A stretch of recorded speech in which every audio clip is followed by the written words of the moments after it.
Hello. Today I'm going to do a review on a multimeter. It's the Innova 3320.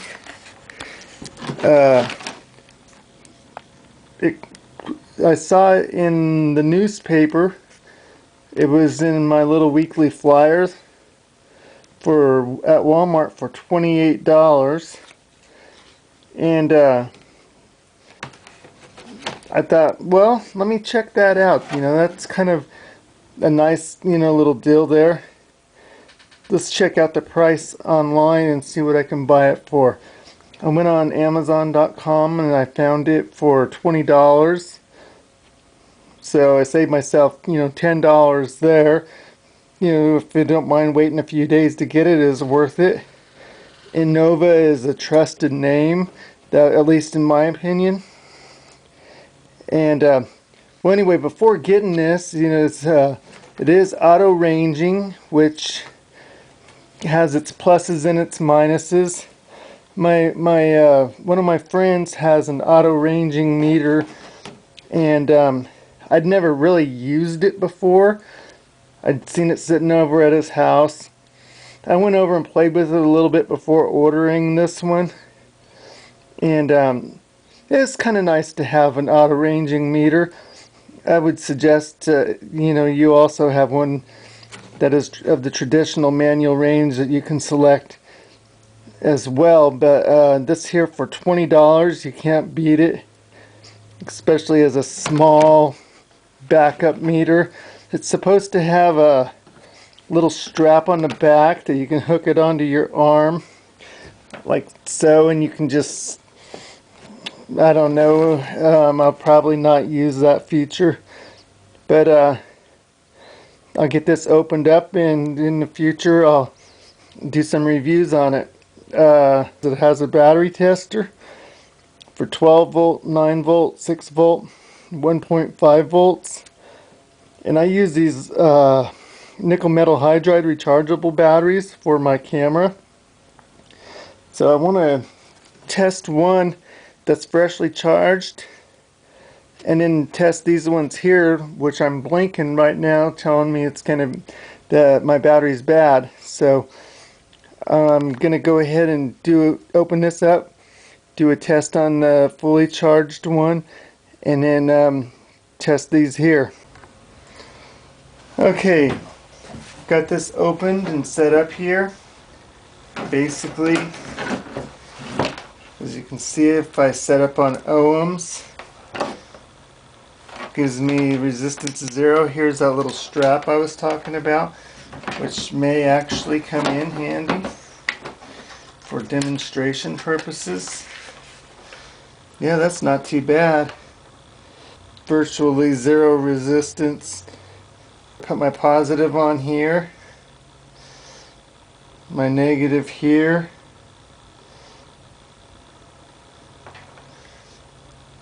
It is showing my 1.3 volts, which is typical of a fully charged battery.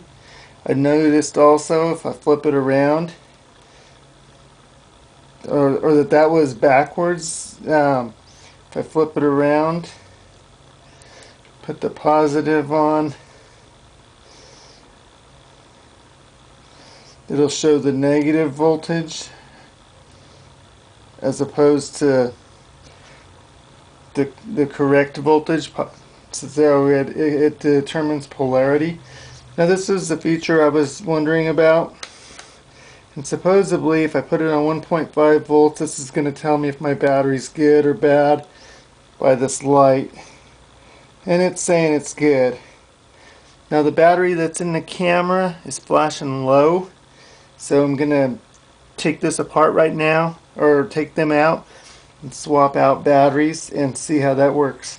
The one thing I'm not seeing about this, I don't see a backlight on it, which is one thing I would like to see. But I also have not read the directions. If I find out that that feature is there, I will edit that into this video.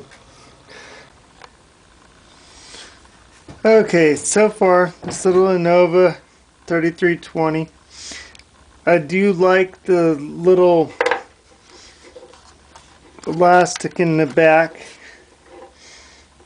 It's kind of handy, kind of awkward but handy.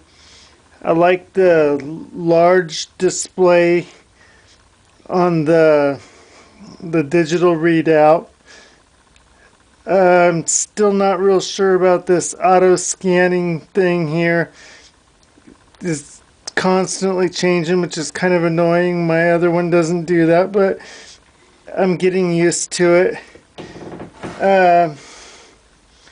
But okay, here I have an 18 volt battery, and it works sufficient to do the testing of the battery. Show me I have 19.51 volts, and of course if I reverse it, it will show negative. No, it showed negative before. I had my negative and positive. So negative 19.4, 19.5. Now it'll show it correctly. Okay, so that tells me I'm fully charged on that battery. Now, you can test batteries old school. Just like old school, they're hard to hold too. As you can see, this battery is low, 0.71 volts. It's a regular alkaline battery. It should be at 1.5 volts. This battery is 1.55 volts alkaline battery, fully charged. Now this feature here for the battery load test is kind of neat. I guess I was reading the manual, it actually pulls a small amount of amperage on the battery, but it's showing the voltage 1.545, and it's showing it as good. Now we go to the battery that is low, and it's showing 0.65 volts, and it's showing that it is bad. Kind of a neat little feature. I kind of like that. Reading, I also did note that if there is less than 10% charge in this battery, now I forgot which one's which now. Which one's good and which one's bad. Something I never did test is if you flip this around, if it will. That's neat to know. It shows you that it is discharged by the voltage reading, but it does not give you an indicator light. Okay, that's interesting to know. So this is garbage. Okay, that this here is somewhat useful. What I would really like is a tripod stand that I could stand this up. That's one feature that it does not have that I don't like. The other feature I would like is a backlight, and it does not have that. But other than that, for the $20 as a basic meter, it does everything that I really needed a meter to do.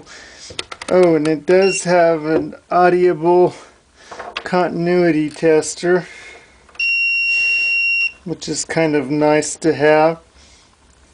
Make it for some fast fuse checking. Let me think. That pretty much covers it.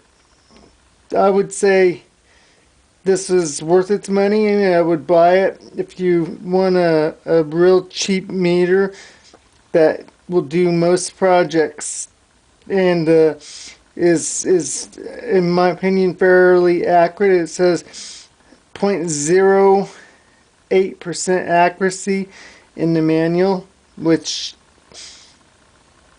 that's pretty good. And that is it. I thank you for your time. Have a good one.